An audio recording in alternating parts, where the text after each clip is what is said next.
Hello, I'm Alyssa Nadworny, and you're listening to NPR's Book of the Day. In Strangers, a memoir of marriage, the truth reads like fiction. In the story, author Belle Burden writes about her husband walking out of their 20-year marriage, saying he no longer wanted to be in a relationship or have custody of their 3 children. Burden talks with All Things Considered host Juana about how she continued to live and cope and also parent in the aftermath. This message comes from Mint Mobile. If you're tired of spending hundreds on big wireless bills, bogus fees, and free perks, Mint Mobile is for you. Shop plans at mintmobile.com/switch. Taxes and fees extra. See Mint Mobile for details. This message comes from Whole Foods Market. Make Mother's Day special with brunch or dinner from Whole Foods Market. Start with quality cheese and charcuterie with no synthetic nitrates. Then choose sustainable, wild-caught, or responsibly farmed seafood on sale. Finish with seasonal bakery treats like strawberry pretzel cream pie. Or keep it easy with ready-to-heat quiche Lorraine, deviled eggs, and fresh-cut fruit. Celebrate Mom with Whole Foods Market. This message comes from Rosetta Stone. Spring travel coming up? Rosetta Stone has been the trusted leader in language learning for over 30 years. Ready to start learning a new language this spring? Visit rosettastone.com/NPR today.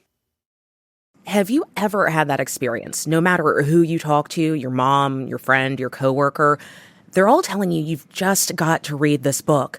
Right now, for me at least, that book is Strangers, a Memoir of Marriage by Belle Burden. This book absolutely hooked me. I tore through it in a little over a day. It recounts Burden's husband checking out of the couple's 20-year marriage at the beginning of the pandemic. Don't just take my word for it, though. The book is in its 9th printing, and Netflix won an intense bidding war to grab the screen rights. Gwyneth Paltrow will executive produce and star as Burden. And the real Belle Burden joins me now to talk about her book and the response to it. Welcome to All Things Considered. Thank you so much, Juana. I'm so happy to be here. Okay, there's so much I want to ask you, but I've got to start with this. When you were writing this book and publishing it, could you have ever imagined that it would get this kind of a response? I really didn't. I thought it would be a very quiet book that maybe women gave to each other when they were going through a divorce. I did not get any of those famous book clubs, so I thought really this is going to be a wonderful accomplishment for me, but maybe not many people would read it. Yeah. Let's just take a couple minutes, if we can, to walk through some of your story. As I mentioned, your husband walked out of your marriage after 20 years. This was during the second week of the COVID lockdown in March 2020. I just want you to fill in some of the blanks for us, because, I mean, that's really only scratching the surface of what happened. Yes. So this happened during the second week of COVID lockdown. We were at our house in Martha's Vineyard, and my husband and I were having a pretty cozy time there. He was chopping wood and cooking dinner. Our 2 daughters were there with us. And then one night I got a phone call. I didn't answer it because I didn't recognize the number. And I played the message, and it was a man saying, "I'm sorry to tell you this, but your husband is having an affair with my wife." Oof. And I was completely shocked. I thought I was very happily married. I was very much in love with my husband. We did not have a lot of discord. And initially he tried to downplay it, but by the next morning he had packed his bag, said that he did not want any part of our life together, including custody of our children. And then he walked out and left the island and became someone I did not recognize. And what followed was a very painful, difficult period, trying to figure out why this had happened, and then eventually navigating my world in a very different state, and then also navigating a divorce that was very tough. Can I ask you about the sandwich? Yes. This is one of the details in the book that stuck with me. When your husband came back to the Vineyard, when you're going to talk to your children about the dissolution of your marriage, he asked you to make him a sandwich. What was going through your mind?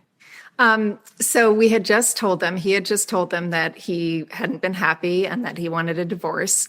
And one of my daughters ran downstairs, the one who was younger, 12. And the older one was sitting there with her arms crossed on the couch, looking at both of us. And he turned to me and said, "I'm starving. Can you make me a sandwich?" And a lot of thoughts went through my head. Part of me wanted to say, "Go make your own sandwich. You've lived here for 20 years. You know how to do it." But another part of me was thinking about my daughter sitting there looking at us. and wanting to model for her that we would be kind to each other as we were divorcing. I did make the sandwich. And I think some people see it as this binary thing that if you're compliant, you make the sandwich. And if you're tough and clear-headed and strong, you don't make the sandwich. But it was more complicated than that. It really felt like an aspect of motherhood that was at play. Now I'm not sure I would model the same thing, but in that moment, that's what I was thinking about. I was thinking about her, not about him. This book is about the end of your marriage and going through the experience of the life you thought you'd built disappearing, but pretty quickly you had to worry about your finances, about losing your home. Walk me through how you found yourself in such a precarious financial position. Two parts of that. I had signed a prenup before we got married that my ex-husband, then fiance, had asked me to change to say that anything earned during the marriage would not be split unless it was in joint name. So I realized pretty quickly that I had put my money into our homes, our apartment and our house, and put both our names on the deeds. And my husband, then husband, had accumulated a lot of money and kept it in his name. So as I entered the divorce, I knew that I was at risk of losing half of our homes, being forced to sell them, while he would not have to share any of his wealth with me, which was very scary to me. I say this and I write this with full consciousness that my position was far easier, far more comfortable than 99% of women going through this. But I think what happened to me in the marriage is that I handed over most of my financial life to my husband, believing that he was better able to handle it. And as the years went by, I lost touch with the big picture of where assets sat, whose name was on what, and what would happen to me if we divorced. And I think I'm not alone in this. I think there are a lot of women who end up in this position because of culturally ingrained gender roles and, self-doubt, and also a need to build men up by giving them this responsibility. Is there maybe a practical lesson here for women in particular to stay engaged in your family's finances, to have those conversations? What do you think?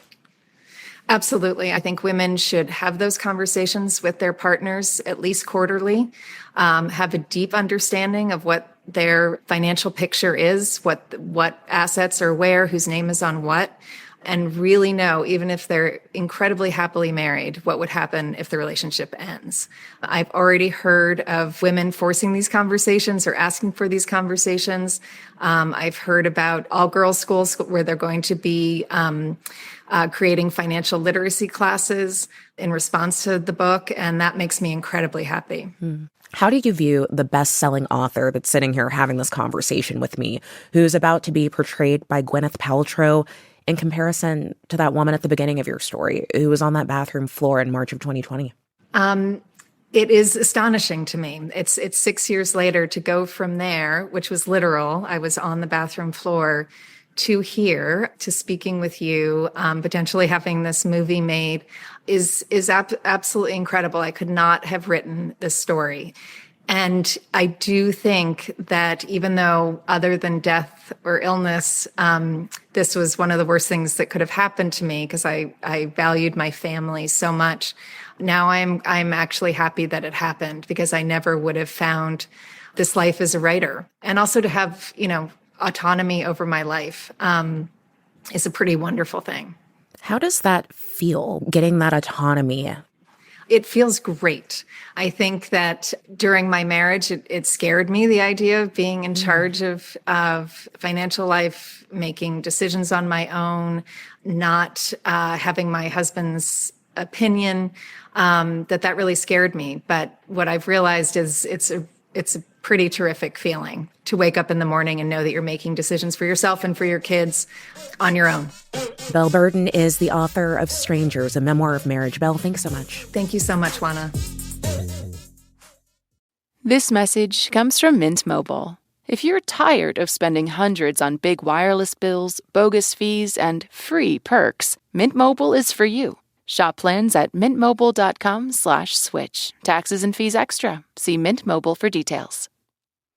This message comes from Bayer. Science is a rigorous process that requires questions, testing, transparency, and results that can be proven. This approach is integral to every breakthrough Bayer brings forward, innovations that save lives and feed the world. ScienceDelivers.com. This message comes from Bombas. Your feet hit the ground an average of 2,000 times in a mile. Bombas sports socks are designed to support you every step. Sprint to bombas.com/NPR and use code NPR for 20% off your first purchase.